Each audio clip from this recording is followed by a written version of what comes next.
passing of Ozzy Osbourne came to me as a shock.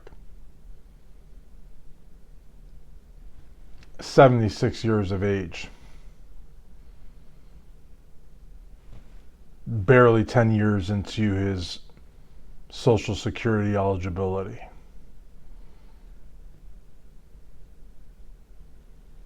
People live till 100, 105. There's a guy in Indonesia who they say is 127 years old.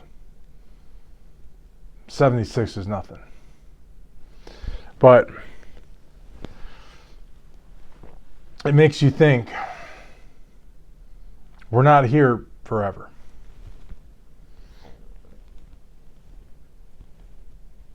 It's a gift. Every day above ground's a gift. And it just bothers me because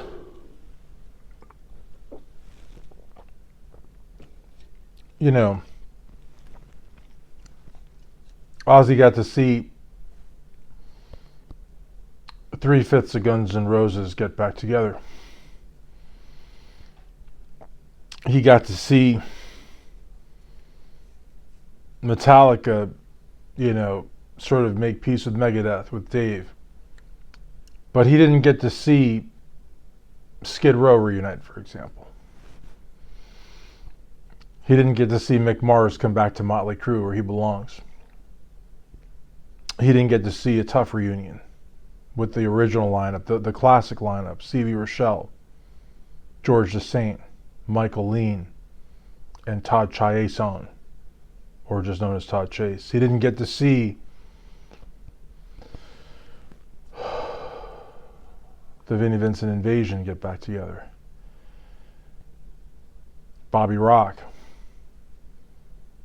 Vinnie Vincent, Robert Fleischman, and the bass player. He didn't get to see that. And even if the Invasion had gotten the replacement, the other singer, doesn't really matter. He didn't get to. There's so much he didn't get to see, but so much that he did get to see. His family was on TV.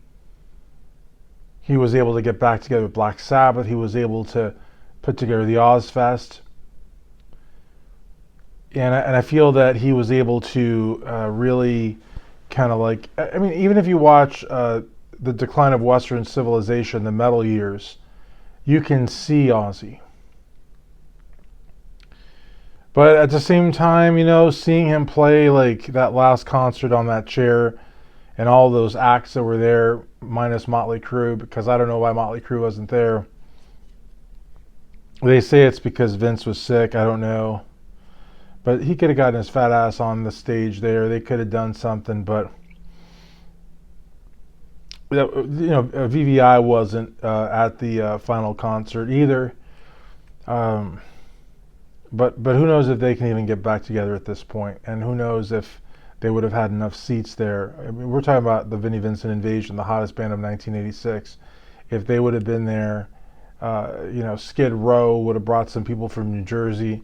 I mean, it would have been, it probably would have been a little bit too big of a show at that point, but, Ozzy, to me, there's like Gene Simmons of Kiss, GeneSimmons.com of KissOnline.com said, that, there was never an Ozzy before, and there's never going to be an Ozzy after. I think that's very articulate of Gene. Gene Simmons was a 6th grade teacher.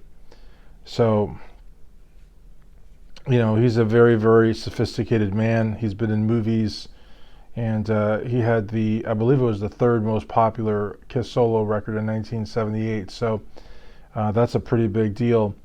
But, the thing is that he also had that magazine Tongue, and Tongue was around for 6, 7, 8, 9, 8, I don't know, like 6 or 7 months. It was a huge magazine. I remember I subscribed and was wondering where the rest of them were at, but it went under. So I just feel like, and he also had Asshole, his solo record, which sold in excess of 50,000 units.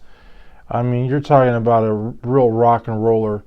And in any event, he really said it best. I think there's never going to be another Ozzy Osbourne. I mean, sure, there's Alice Cooper, and Billy Joel and such, and Aretha Franklin. She's dead. Aretha Franklin died, right? Is she alive? No, wait. Who's going to be on the $20 bill? Who was supposed to be on the 12? Was it Aretha Franklin? Who were they? Oh no, wait a minute. I think that's Harriet Tubman. Well, whatever. The point is that there's a lot of other great singers out there. But I,